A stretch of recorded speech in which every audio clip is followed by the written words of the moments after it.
Colin Kaepernick, what he did and what he said crosses sports boundaries. 49ers quarterback refusing to stand for the national anthems of 4 games. In protest over racial injustice and police brutality.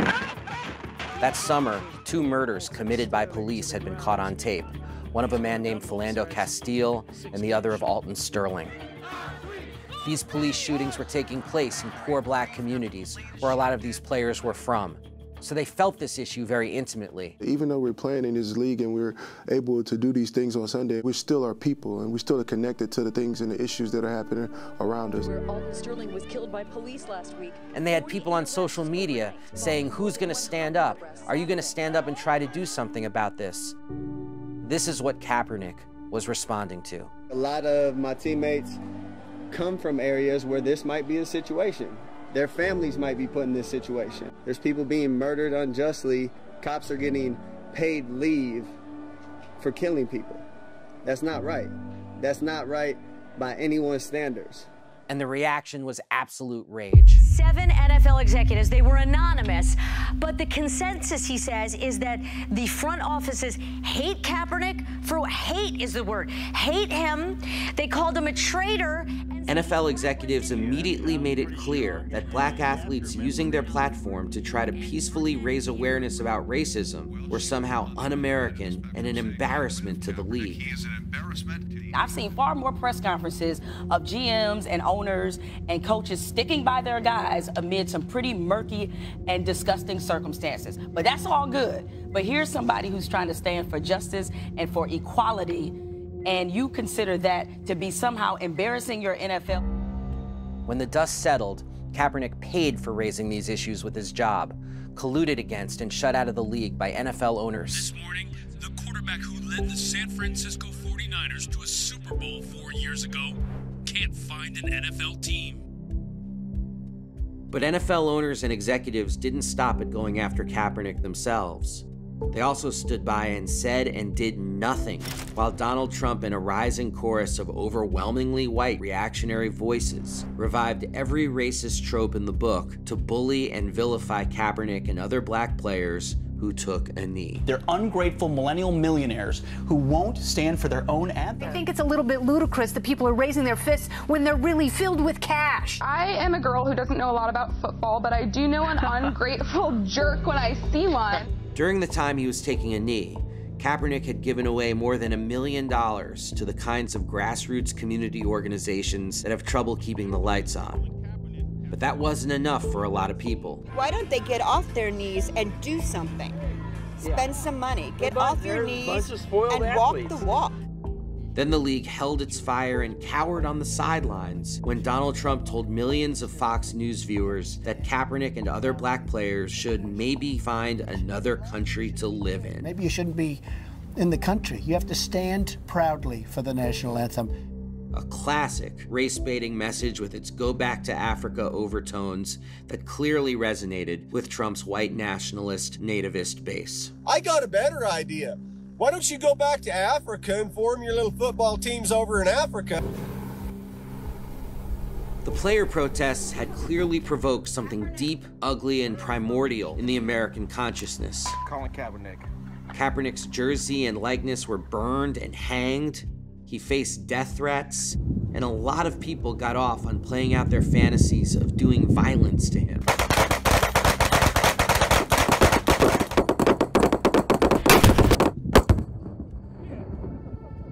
And there was no missing how much these perspectives were shaped by race.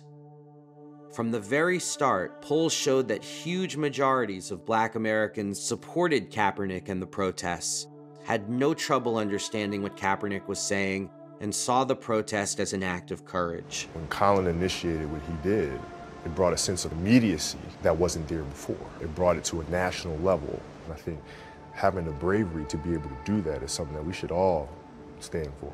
But in almost equally large numbers, white Americans opposed Kaepernick and the protests and condemned them as unpatriotic and un-American. Colin, how dare you sit there and blame white people for the problems of minority communities? When will those in black communities take a step back and take some responsibility for the problems of black communities? Because it seems to me blaming white people for all of your problems might make you the racist. All of this presented the NFL with a very clear choice. We're proud of our country. We respect our flag.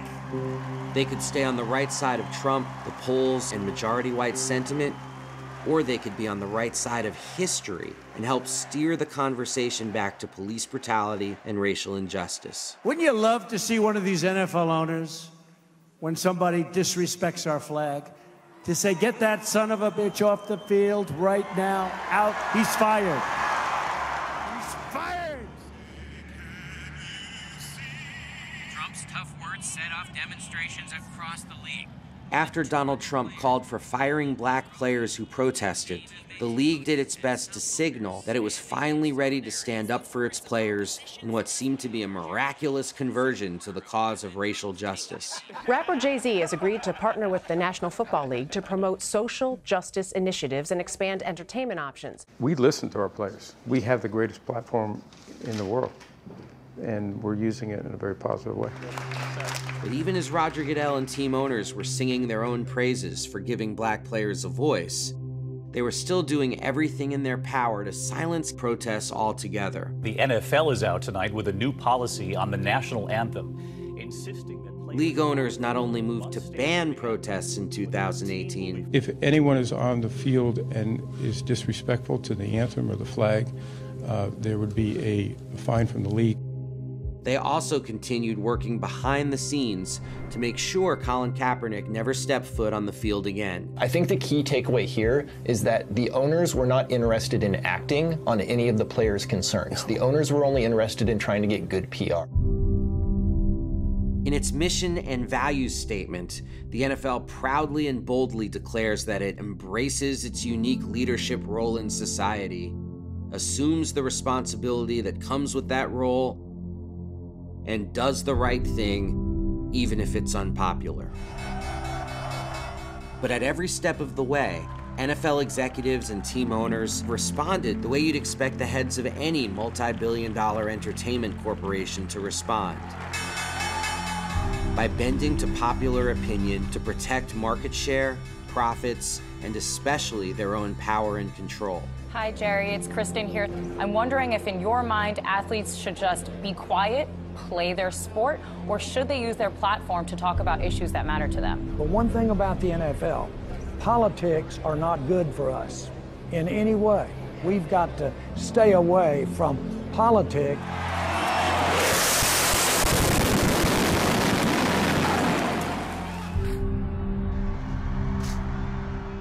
The result has been a case study in the blatant double standards that apply in the NFL. Even as the league has glorified American militarism and weaponry and helped sell disastrous wars from Vietnam to Iraq and beyond, that's been seen as focusing on football and football alone, and hasn't been criticized as a political distraction or intrusion at all. We're not looking to get into politics. What we're looking to do is continue to get people focused on football. And so it has gone. Even as the league has spent more money than any other big-time pro sport lobbying Washington politicians, donated disproportionately to an increasingly right-wing Republican Party, and struck one deal after another with government officials to build gleaming billion-dollar stadiums at taxpayer expense while the cities and schools around these stadiums crumble.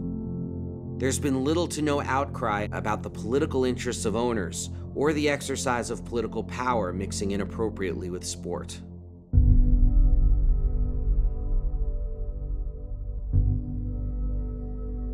But black athletes peacefully protesting injustice, defying the NFL power structure, and potentially alienating the league's majority white fan base?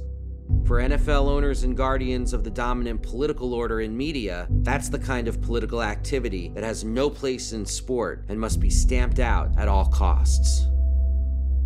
The bottom line is that Kaepernick represented a direct threat to the NFL's brand, to its financial interests, to its ability to control the men who put their bodies on the line and are treated as expendable commodities. And so NFL owners wanted him to be a ghost story, a memory to frighten future players from speaking out. They're looking at him, he was the face of it, and we're gonna punish you. All the other guys in the league, you better not step out of line. The next time you do that, we'll do the same thing to you. I think a lot of guys saw how this very powerful institution eliminated somebody's career. You know, they said, we will take you out. That's why martyrs are very far and few between. But what NFL owners didn't realize at the time, of course, was just how much their effort to turn Kaepernick into a ghost story would come back to haunt them.